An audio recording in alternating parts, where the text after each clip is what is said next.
घरातल्या जवळच्या व्यक्तीने हा व्हिडिओ काढलेला आहे, तसंच तुमच्यावर देखील त्यांनी जवळी टीका केलेली आहे. करू द्या ना. बघा, कुणाची दलाल आहेत, कुणाची दलाल आहेत असतील ना, ठीक आहे. पण राऊत साहेब, त्यावर त्यांचं असं म्हणणं आहे की ती माझी कपड्यांची बॅग आहे, बघा कपडे होते. मी ह्याच्यावरती का खुलासा देऊ? माझ्या समोर मी विरोधी पक्षाचा नेता, लक्षात घ्या. मी या सरकारचा दलाल नाही, मी विरोधी पक्षाचा नेता आहे. मी संसद सदस्य आहे, राज्यसभा सदस्य आहे गेल्या 25 वर्षापासून. मी पक्षाचा नेता आहे, मी पत्रकार आहे. आम्ही अशा प्रकारच्या बातम्या किंवा पुरावे दडून ठेवायचे का तुम्हाला वाचवण्यासाठी? कपड्याची बॅग असेल तर उडून दाखवा. जी उघडलेली होती त्यात दिसतंय काय आहे ते. माझं संजय शिरसाट यांच्याशी व्यक्तिगत भांडण नाही.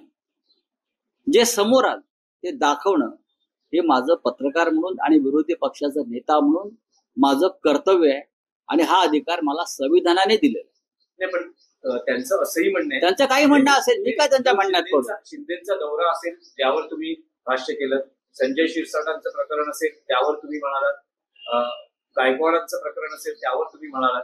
त्यांचं असं म्हणणं आहे की संजय राऊत यांचं डोकं ठिकाणावर नाही, आणि त्यांना संताजी धनाजी जसे मुघलांना पाण्यात दिसायचे, त्यांच्या घोड्यांना पाण्यात दिसायचे, तसे राऊत आणि उभाटाला शिंदे आणि त्यांचे जे सगळे नेते आहेत ते पाण्यात दिसतात, म्हणून ते वारंवार टीका. नाही बघा, गद्दारांच्या विरुद्ध आम्ही संघर्ष सुरूच केलेला आहे ना.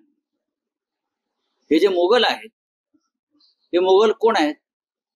एकनाथ शिंदे किंवा हे जे आता कोण आहेत त्यांच्या बरोबरचे, हे मोगलच आहेत, ज्याने महाराष्ट्राच्या अस्मितेवर आक्रमण केलं होतं, पडझड केली होती.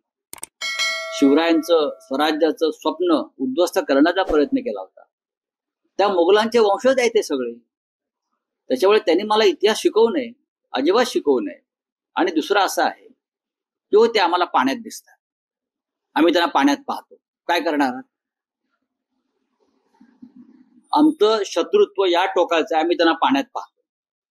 काय करणार बोला? आणि आम्ही तुम्हाला पाण्यात गाडू. पुढे बोला.